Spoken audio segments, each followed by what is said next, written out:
Hello and God bless you. This year 2027 come to you from my kitchen to talk about a story from the beginning. The Christ seed. The Christ seed was with God from before the beginning, because Christ and God came from one seed, one spirit realm. Just like we was in the foreknowledge of God, our spirit was in the foreknowledge of God, not the knowledge of us, the knowledge that we would be spiritual one day, the image of us. Now Christ, I noticed there's a lot of pictures in there of Jesus and Christ. He suffered a lot. Jesus didn't come to this world to take over the world like most of the leaders thought, but the story was that he was coming. A King of Kings was coming, and it was passed on from generation to generation. Adam passed it to his generation, Noah to his generations, and so on and so on. So, I mean, it was distorted over time and many things. But this story has lasted for years that Christ was coming.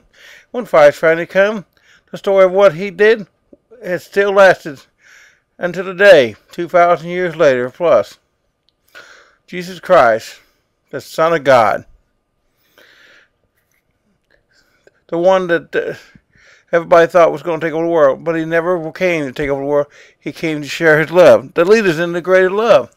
To teach us how to live love. If you watch the life of Jesus Christ, he wasn't out to destroy. He was out to make better. And to make better, you have to break a few eggs sometimes, because you have to deal with the people that refuse to listen. And I don't know how to say it. Stubborn, hard-heartedness, whatever. He had to deal with them because he had to work on the ones that would listen. He had to reach them that would reach.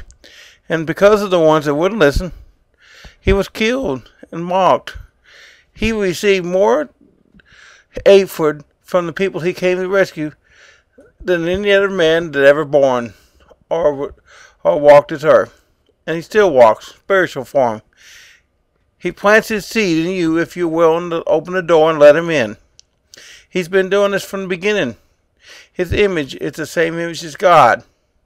He's been doing this as a beginning to lead you into the image of God, but after his birth, he was a living example.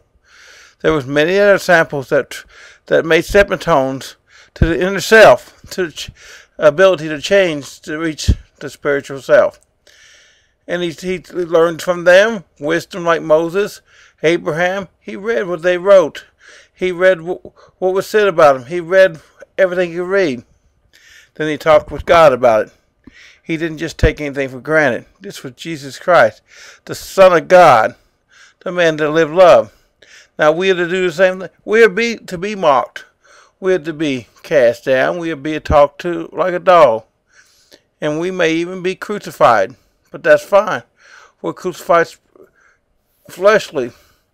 Our spirit will live on. Our image is the image of God, the image of strength, the image of love, the image that cannot be destroyed. And mankind will destroy it. Now, many people worry about, Jesus talked about, gave revelation of the end of the world. Well, people worry about that too much. It's nothing to worry about the end of the world. It'll come and go. Worry about whether you walk in love or not. Worry about whether you're actually loving your brother. So what, your brother wants to mock you? Let him mock. So what, your brother wants to crucify you? Let him crucify you. That's what Jesus Christ did for the greater good. He stands as an example of what love is. That's why when these people come to my YouTubes, I don't go out and attack them, because there's no need. They call me names. I just say, okay, that's fine. That's going to happen over and over and over, because people are ignorant of love. They haven't been taught how to love. They're good at lusting and wants and desires, but they're no good at giving. And some are good at giving. The person that's been pushed down the hardest is the better lover. And I would have to say that from experience. I've been kicked around a lot, and I've known a lot of girls that were kicked around a lot because the personality was great, wonderful, but they had kicked around because they had this problem, that problem. Maybe they had a crooked nose, maybe they was a little fat, but their personality. They was a diamond. Man, they was someone that you could really enjoy being around. And then there was a few good-looking girls that either stuttered. They wouldn't want to be around. But see, people have flaws. People are not perfect. We must overlook people's flaws.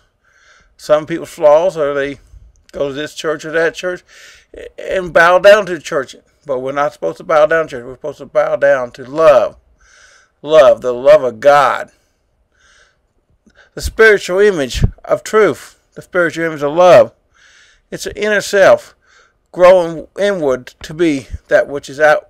That's what is shown outward, but that's which comes from the heart to show the pure semblance of love, not the pure selfishness of lust or want, like so many do.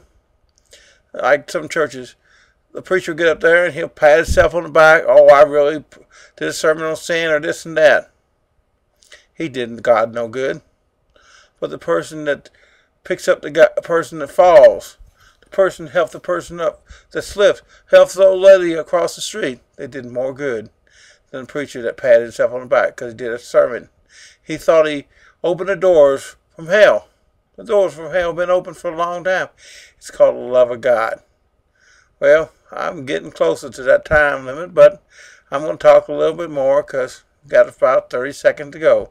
But I'm going to say, with a Holy Kiss blowing you away, Roy, God bless your heart. I'm really enjoying doing this. I hope to do more on the seed of Christ, the seed that can enter in your heart if you just let it. The love of Christ, which is the seed. That what all He gave for you, all He endured for your heart. God bless your heart. Thank you, and God bless you. Holy Kiss blowing you away, Roy. Bye.